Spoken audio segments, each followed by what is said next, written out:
Hi, Greg here. Today was a big Lego day for me. I finally went to see the Lego movie. And I've been wanting to see this since the day it came out, and today I finally did it. I've watched the trailers for it, I've read reviews, and I have to say my expectations were pretty high. And I'm happy to say that they've all been met. I thought the movie was amazing. I really loved the storyline. I really loved the visuals on it. I saw it in 3D, so I spent a little extra money to see it.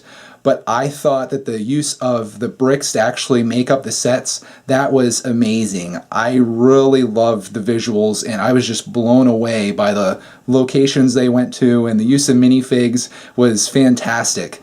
I also loved the part, this is going to be a bit of a spoiler, but I loved how at the end they tied it together with some live action to kind of bring the story home, and I think it's something that a lot of people can relate to, and I definitely could. I give the movie 2 thumbs up. It was just one of the really fun experiences in going to the movie theaters that I've had, just to see something that I really have a passion for come to life on the big screen like that was great.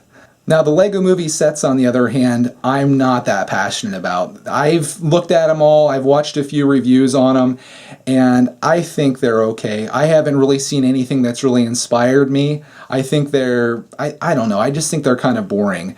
But I do have one set. I went to Toys R Us and I picked up this poly bag. You've probably seen this. This is Lego set 30282. And this is the super secret police enforcer. So I thought, since I watched the Lego movie today, why not review this for you? So I'm going to build this now and I'll be right back with you. We got the super secret police enforcer put together. I really like this build just because it kind of reminds me of the old Lego space sets. Just the design of the ship or whatever thing that he's on here, this thing that he's flying around on, kind of reminds me of that. It also kind of reminds me of a mock that I would make. This almost feels like maybe a police plane or something that I broke down and created something on my own, so it reminds me of a build that I would make. Here's a little bit of a tour around the back of this if you haven't seen it before. This set was actually very affordable. I think it was $4.99 for this. I might even got it cheaper than that, but yeah, pretty nice little build. Let's take a quick look at the minifig that's inside here. He's got he kind of looks like a space person, but he's got the robot head. I'll take that off so you can see his face. Again, looking like the Terminator with the red eyes, so we'll put that back on so he doesn't scare you too much. You can see his weapon. He's got a little bit of a gun there. Here's the printing on the front. It's all the way down on his legs, and we got a little bit on the back too, so not too bad there. I kind of like the minifig. I think at $5, I mean, if you want to talk about blind bags, $3 for this is what you'd be looking at. So if you consider him to be worth $3, I'd certainly say that the craft that he's flying around in is worth $2.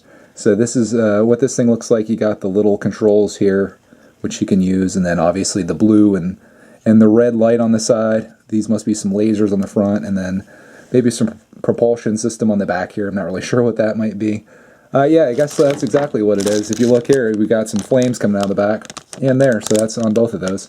And then you also have a couple pieces left over. So of the 40 pieces, we used 36 apparently, and that's what you end up with. I kind of like this build. I'd recommend it for how cheap it is. If you're not a big fan of the other Lego movie sets like I am, this is at least one to have, and pretty cool to build, a very quick build, and I'll integrate this in with some of my other sets. So thanks for watching.